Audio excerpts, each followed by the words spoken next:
And our last team is the Philippines frontline team, and Jeff Pacina. Jeff, who's been there more than 30 years, and a good friend and a longtime partner of Community. Let's say hello to Jeff. So Jeff, tell everybody what's going on in the Philippines and kind of what you're about. Because for some of you, I mean, some people here are going like, oh, I know Jeff. I've even been to the Philippines. Others are going like, I don't think I know anything about it. Yeah. Well, Dave, the Philippine team, we do three things in the Philippines. We do it in 4 different ways, but those 3 things are evangelize, and evangelize. That's what we do. 36 years ago, actually, I left East Aurora and went to the Philippines, and I know that makes me pretty old, right? But I left for the mission field when I was like 7, so... but you were like, what, 19 though? I mean, why exaggerate? Actually, I was 20, okay. And so that dates me. But I've been there for 36 years, and for the first 20 years, as Dave knows, we developed a mission team that traveled the nation, and our purpose was to evangelize, to take the gospel message of Jesus Christ to the Filipino people. And we did that successfully. We reached millions of people in that nation and saw hundreds of thousands of people say yes to the gospel. About 15 years ago, and not too much sooner than when we met your lead pastor, Dave, who came out and visited us in the Philippines, God led us to a transformation of sorts. And so today, Frontline still evangelizes, but we do that through 4 strategic fronts. One of those now is church planting. So our evangelism is not just talking to people and telling them about Jesus and moving on. We have a passion now for evangelizing through planting churches. And that's why we love our relationship with your church, and we'll say a little bit more about that in a bit. But we also evangelize through Christian education, and you'll hear a little bit more about that as well. And we evangelize through compassionate ministries. Every week we feed hundreds of children, we visit jails and hospitals, but the centerpiece of our compassionate ministries is children that are suffering on the streets. Now, this is a bit different than the Compassion program. We deal with children that are completely disenfranchised from any authority structure or families. I have a child, for example, who my wife and I have adopted into our family, who left home when he was 8 years old, not because he was a rebel, but because he was starving to death. And that's what happens to children. So there's hundreds of thousands of kids that leave home at very young ages and are out there on the streets. And so we work with these children to bring them into Christ's love. We have a program called Face the Children, and for the last several years, we've always had 40 to 45 children in this program. Some of them have already graduated from university. Many are in high school today and ready to enter university, and we have 3 or 4 in university right now. That's awesome. So it's quite a work. And then the 4th thing that we do, thank you. That's good stuff right there. And so besides the church planting, the schooling, the compassionate ministries, a 4th side that even surprised me was that we have engaged in social enterprise. We actually develop enterprise businesses that are providing jobs, dignified jobs at a dignified pay scale to people, which helps keep Filipino families together, provides jobs for people that otherwise might be digging through the garbage, or even worse, if you can imagine. Yeah.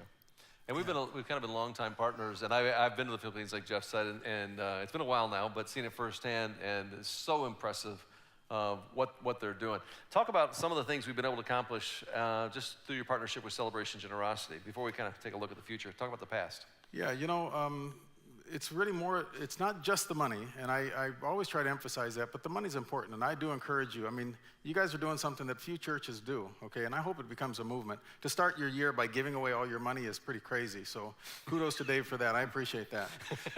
But it's the relationship and it's your generosity that is really impacting the Philippine nation through our ministry as one of them. We have, when we met Dave, we were going down this pathway of planting churches, and you guys have helped us. Your generosity and the philosophy and the friendship with Dave and John and your church has resulted in us going from one church to now 7 campuses, and an 8th campus that was approved just yesterday, and will be finished by the end of this year. And 3 new church sites that are developing that will very soon, in the near future, become campuses as well. Through your generosity, you've helped us to ensure that we've had 40 to 45 children off of the streets. Now, if you can picture this, before I came up here, I thought, you know how water goes down a drain? Mm-hmm. The kids I'm talking about are the ones that are just about ready to go down the drain. And we're able to get them and to really restore them to a life of dignity and give them an opportunity for life. That's what you guys are doing. You guys are changing the lives of children who otherwise would never have had an opportunity for the future. And also in our Christian school, you guys have helped us to keep the doors open to as many as 150 students every year that we are teaching academic and character development and raising up godly steward leaders for the future of the Philippines.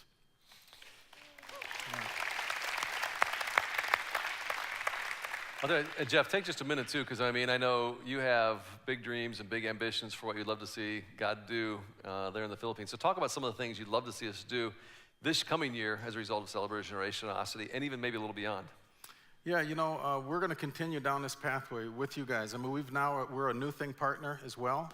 We've developed 2 networks in the Philippines. We're doing seminars there with leaders and pastors, teaching the New Thing principles. And so we've got 2 New Thing networks in the Philippines. And in the last few years, and what we're going to be doing in this coming year is developing more worship centers. I didn't mention that. We've developed 4 worship centers. Some of our churches don't have a place to meet. Tell them the name of your worship centers. Frontline Worship Center. Yeah, but you also have a nickname for them, don't you? I'm not sure. Boxes. Oh, yeah. Well, we have the blue box, we have the green box, we have the Balok box, we have the Hero box. So we've really, our pastors have run away. We got the Oreo box, by the way. Oreo box too, yeah. They don't have a yellow box, but they got all the other colors. We don't have a black box yet, but we're trying for that one. So we've actually built, your generosity has helped establish 4 worship centers where people can actually gather. We now have 1,100 people a week that are gathering in these different campuses through 4 worship centers. And the next worship center, the 5th one, is going to be built by the end of this year. So that's something that your generosity is going to be helping us with. You're going to be helping us also start something very, very significant. Face the Children is going to open in the next few months a center in one of the, when I say the worst, I mean one of the most undignified locations in the city of Manila, where there's millions of people that live in abscess poverty. I used to live there. Now, that's not why it's a bad place, but I lived there for about 6 months. And we've ministered there. We go there very often and feed children and work with the social services to find children that are at risk. There's thousands of children that are at risk. So we're going to open up a daytime drop-in center right in the heart of this place with a partner church. And so your generosity is going to help source that, resource it, fund those that are going to be serving there, the volunteers, the paid staff, providing food and medicine for kids, and helping us to escalate these cases to the social services so that we can bring them into our program. So and then one of the biggest things we're going to be doing this year, thank God for my daughter whose faith and vision is bigger than mine, but we're going to be putting up a new school. This school, we're going to go from 150 children capacity school in a retrofitted warehouse to a school that will be able to accommodate 1,000 children. And we hope that always 30 to 35% of the children in our school will always be formerly abused, abandoned, or dangerously neglected children. And it's a wonderful ministry. The school, we're seeing people come to Christ, students come to Christ, not because they have to go to church, but because they go to church. We're seeing families restored, getting baptized. So the school is a wonderful ministry, and that's what your money's doing. You guys are implicated in changing the future of the Philippines and many, many people there. So thank you. Let's say thanks to Jeff. Thank you, brother. Thank you, buddy. Good job.